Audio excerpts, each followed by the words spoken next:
for his first appearance on Gamer Radio Zero. After many months of trying to chase him down, I finally cornered Ken Troop, somebody who's kind of my boss in a lot of ways, as the guy in charge of D&D Insider. That's Ken, right. welcome to the show. Tell us who you are and what you do. Sure. My name is Ken Troop. I am the executive producer of D&D Insider. You should ask what the heck does executive producer mean? Yeah, what the heck does executive producer mean? Executive producer, so D&D Insider is a suite of tools that we have been working on for the last couple of years to really enhance the 4th edition experience. Many of you have heard about certain aspects of D&D Insider, the D&D game table, the 3D space that's going to allow you and your friends to play Dungeons & Dragons over the internet, the character visualizer that's going to basically allow you to create the character in your imagination, right, and see both the 2D and 3D image of it. The character creator, which is that interactive 4th edition character sheet that's going to allow you to create your 4th edition character. So all of these tools have been comprise kind of that suite that is D&D Insider. But in addition to that, there's also an enormous push just to get this kind of software and all the web software applications that we're doing, which I'll get to in just a second, out the door and deployed successfully. So fairly recently, I was brought on to kind of oversee that entire push and make sure that we get this stuff out there in great quality and out into the hands of the people that really want to be using it as soon as possible. I see. So when we have overall questions about what is coming, when it's coming, what we should expect, you're really the guy where the buck stops. I am the guy. I am the guy with whom the buck stops. So if somebody's really upset with anything, they shouldn't pick on their community manager. No. Should pick on Ken Troop. Mike Lisco is blameless. It is all me. Actually, Mike Lisco is not blameless, and he actually enjoys getting ripped in the forum. So you guys should really feel free to continue to do that. Hey. So, anyways, D&D Game Day. D&D Game Day. Okay. This is awesome, by the way. I'm sure that every person who's been up here has been. Yeah, it's like wow, everybody's going crazy. But this was packed. I mean, this is amazing. Yeah, it's pretty good. And I noticed some people on the forums talking about questioning of what sort of support that the suite of tools that our D&D Insider is able to provide for the 4th edition launch. Can you speak to that? Because there seems to be some confusion. No, and there is confusion, and I think that's entirely our fault. So to be really clear right now, D&D Insider is not live as of right now. It won't be live for some period of time. What we are doing for 4th edition launch is, for example, yesterday we launched a suite of really awesome Dragon and Dungeon magazine articles. So I think we've been talking up for some time now about the sea change that's coming in terms of Dragon and Dungeon articles. We felt that these new articles were really going to be awesome, and that they were going to represent a very high level of change and improvement over what we had been doing. And the reason why is because this is what we've been focused on for all this time. This is where we've been pouring all that work. So those first came out yesterday.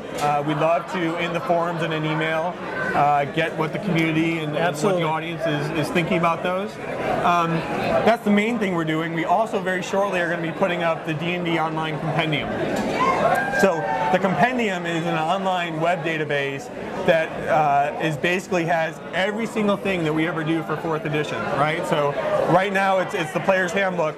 But with each new book we put out, each new Dragon magazine article, Dungeon magazine article, all of that data gets updated into the Compendium, so that if the Compendium is just an awesome tool for browsing that data possibility space, right? So if I'm an 11th level Eladrin wizard and I want to know all the feats that are available to me that also have a an prereq of 15, ultimately the data, the online Compendium is what's going to allow me to find that out instantly, right? And I mean, it's one of the, to be honest, it's one of the problems that we see over the life cycle of any given edition is all the complexities and all the options and all the data that we all work really hard to create.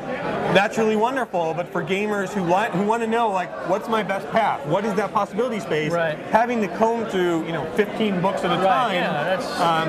I mean, even a big strong guy like you would have a hard time lugging around all those books. Right, not just that, but all the Dragon magazine articles. So I know that I personally at times will look at a Dragon magazine article and go, that's really good information. That's something that would be critical for me, but how am I going to index that? How am I going to remember to go back to that? Do I have to tear out the page? What am I going to do? The compendium makes all of those decisions obsolete, right? Right there, again, at your fingertips, the compendium is going to be there to say, these are your choices, this is how you want to filter it, the information's there when you need it. So, compendium we expect sometime soon. Right, sometime soon. I do want to highlight, and there will be an article up within the next few days detailing exactly what the progression of the compendium is. Okay. Because again, like with anything digital, anything software, we really want to start small, roll it out gradually over time, make sure it's working, get it better. So the compendium at first is going to be some very simple text searching, but we'll be talking with the community about what our plans for filtering are, what those first filters are going to be. And again, while we have our plans set, it's through that discussion with the community that we can say, oh, they really think that X is important, and we'll make sure to incorporate X in the next release. That's something I want to hit on, because I spend all my day with the community on the forums doing stuff, and I know people they're like, well, what's going on? Does anybody listen? Is Mike saying stuff? Let's make it clear. You actually want feedback.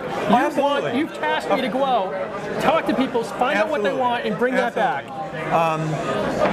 And of course that's true. Like in any kind of, ultimately D&D Insider will be a subscription experience, and it is our absolute goal, right, to make those subscribers happy and content. And one of the best ways of doing that is making sure that we're hearing where they have constructive feedback.